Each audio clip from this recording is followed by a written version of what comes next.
उहा दीन जो नालो आहे।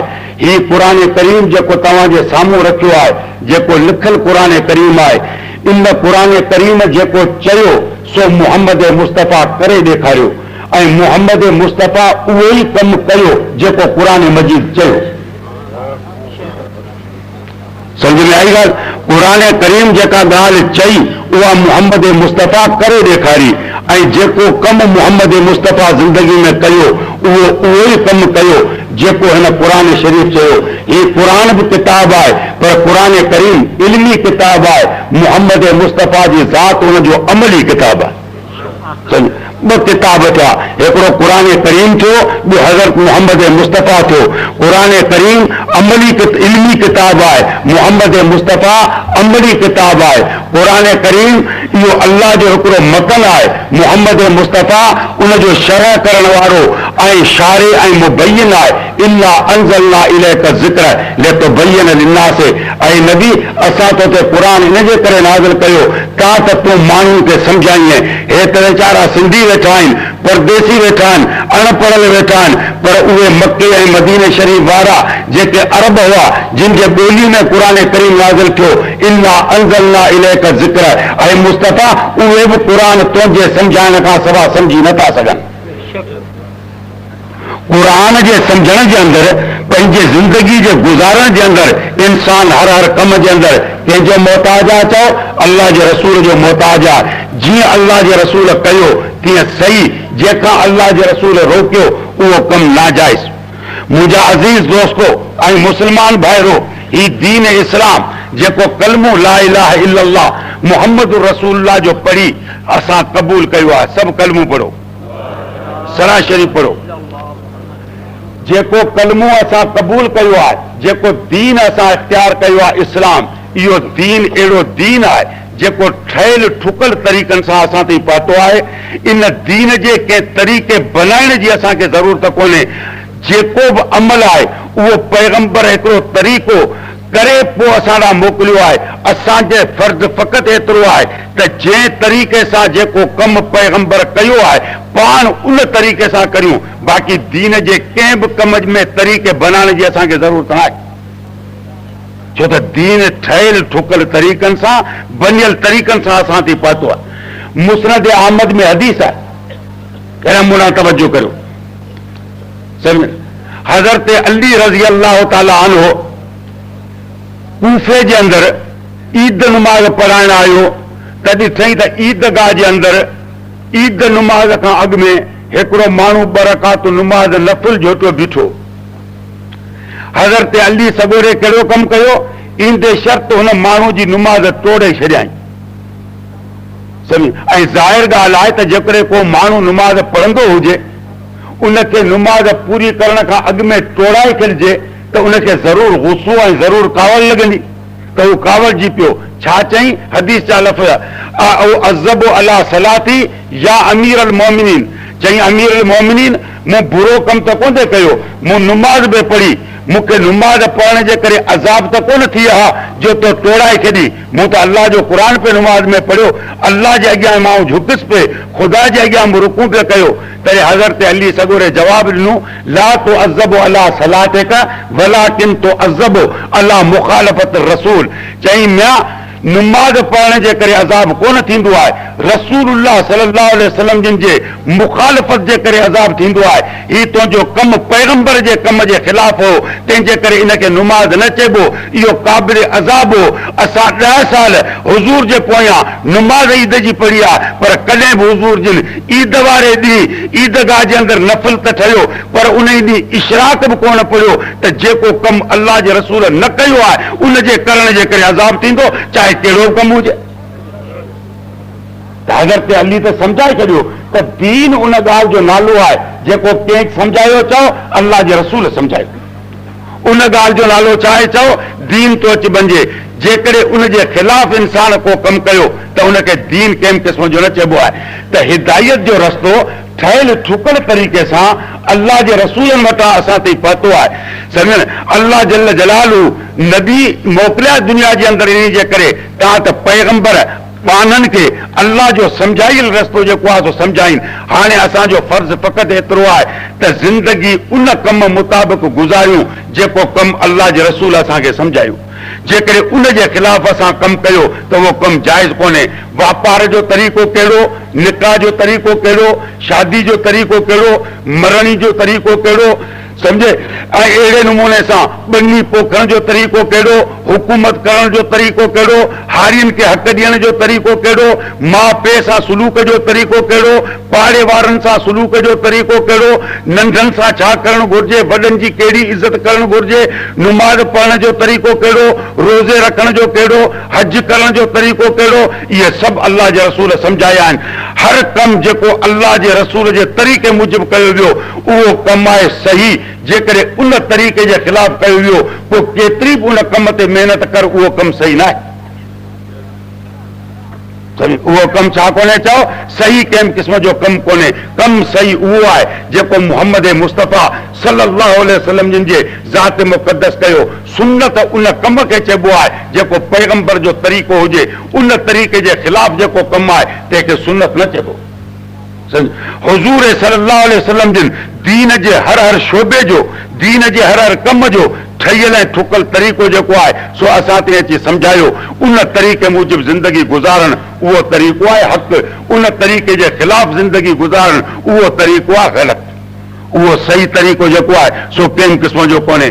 मिसाल जी ॻाल्हि हीअ आहे, हिकिड़ो माण्हू 4 रकातूं अॻी जी नमाज़ जी नियत करे थो, सम्झ, 4 रकातूं अॻी जी नमाज़ जी नियत कई, सम्झनि। हाणे पहिरीं रकात जे अंदरि हुनखे क़ाइदो करणो आहे, क़ाइदे में हुनखे अतयातो पढ़णो आहे। हाणे अतयातो पढ़ी तंहिंखां पोइ उथियो यकदमि न,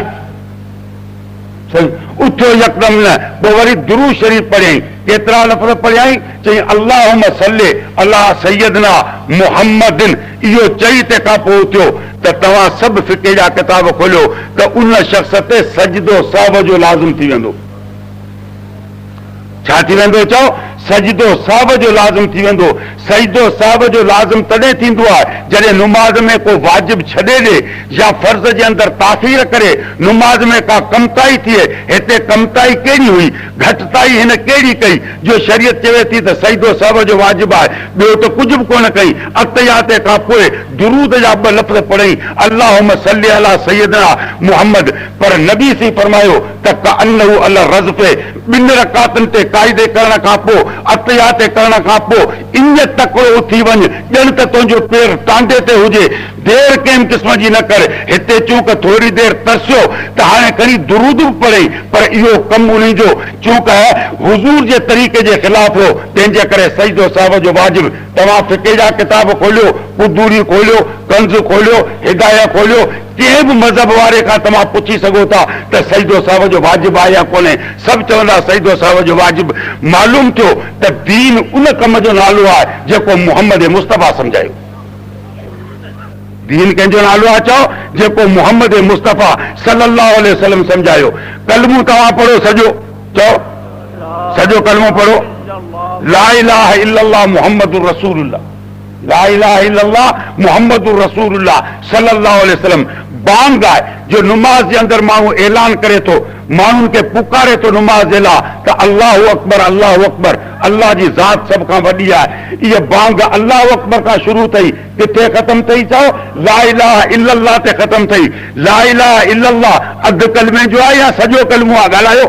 अधु कलमो आहे। हाणे बांग जेकॾहिं ख़तमु थई त अधु कलमे ते अची ख़तमु थई। हाणे जेकॾहिं को माण्हू चवे त आउं फ़क़ति ला इलाहा इल्लल्लाह ते बांग ख़तमु न कंदुसि, इहो त अधु कलमे जो आहे।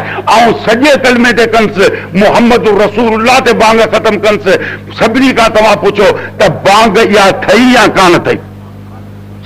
छो त हुज़ूर सल्लल्लाहु अलैहि वसल्लम जिन जे अॻियां जेका बिलाल हज़र ऐं सफ़र जे अंदरि बांग ॾिनी, मस्जिद नबी जे अंदरि, मस्जिद कुबा जे अंदरि जेको मुअज़्ज़िन हज़रत सादे कुर्ज़ हो, बैतुल्लाह जे अंदरि जेको मुअज़्ज़िन अबू माज़ूर हो, उन्हनि खे जेका बांग सेखारी वई उहा इहा हुई त बांग जी शुरूआत अल्लाहु अकबर खां आहे। उन बांग जो ख़ात्मो ला इलाहा इल्लल्लाह अधु कलमे ते आहे। जीअं पछाड़ी में को लफ़्ज़ वधाए नथो सघिजे, तीअं अॻियां बि को वधाए नथो सघिजे।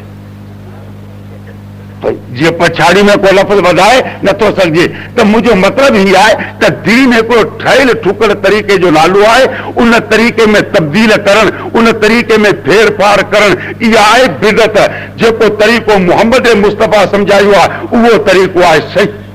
उहो तरीक़ो छा आहे? सही थो अची वञे। सांझी जे नमाज़ जे अंदरि 3 रकातूं सम्झाई वयूं। हिकिड़ो माण्हू पहिरीं रकात में वलासिर पढ़े थो, ॿी रकात में इन्ना तैना पढ़े थो, टी रकात में ठलो अलहमद पढ़े थो, चौथी रकात वरी मिलाए थो, उनमें 29 सिपारा क़ुरान जा पढ़े थो। हिकिड़ो हिकिड़ो लफ़्ज़ क़ुरान जो, तंहिंमें 10 नेकियूं आहिनि। हिकिड़ी हिकिड़ी आयत जे पढ़ण में आसमान खां रहमत जा मलाइक नाज़िल थीनि था। 29 सिपारा चौथी रकात में पढ़ी, नमाज़ ठही या कान ठही? चओ कहिड़ो कई? 29 सिपारा क़ुरान जा पढ़ी। छो त उन तरीक़े सां उन कमु कोन कयो जेको तरीक़ो कंहिं सम्झायो आहे। चओ हज़रत मुहम्मद मुस्तफ़ा सल्लल्लाहु अलैहि वसल्लम जिन जे ज़ात मुक़द्दस सम्झायो, उन तरीक़े सां इहो कमु न थियो, तंहिंजे करणु सही कोन्हे। हिकिड़ो माण्हू जेकॾहिं 29 रोज़ा रमज़ान जा आहिनि, 29 रोज़ा रमज़ान जा आहिनि, सम्झनि। हाणे जेकॾहिं हू चवे थो त मता रमज़ान 29 थी पए, ऐं 30 पूरो थो करियां, तंहिंजे करे रमज़ान खां हिकिड़ो ॾींहुं अॻु रोज़ो रखई। पाण फरमायो मन साम यौम शक फ़क़त असा अबुल कासिम, जे ॾींहुं चंड न ॾिठो आहे फ़क़त शक वारो ॾींहुं आहे। उन ई ॾींहुं जेकॾहिं रोज़ो रखई त रमज़ान जा 30 रोज़ा पूरा करियां, उन अबुल कासिम मुहम्मद मुस्तफ़ा जे हुक्म जी बेफ़रमानी कई। अॻियां रोज़ो नथो रखी सघे। हाणे 29 ॾींहं पूरा अची थिया, जेकॾहिं ही चवे थो त आउं 30 रोज़ा पूरा करे ईद जो ॾींहुं रोज़ो रखां थो, त मूंखे ॿुधायो इहो रोज़ो रखणु सही आहे या ग़लति आहे? चओ जेको उन खां हिकिड़ो ॾींहुं अॻु में रोज़ो रखणु सवाब जो सबबु हो, सो वरी हिकिड़ो ॾींहुं पोइ रोज़ो रखणु गुनाह जो सबबु आहे। छो त जंहिं मुस्तफ़ा सम्झायो त 29 जो रोज़ो न रखंदे दोज़ख में वेंदे, उन मुस्तफ़ा सम्झायो त 30 जो रखंदे ईद जो रखंदे त दोज़ख में वेंदे। उन ई सम्झायो त ही तोखे रखणो आहे, तोखे रखणो न आहे।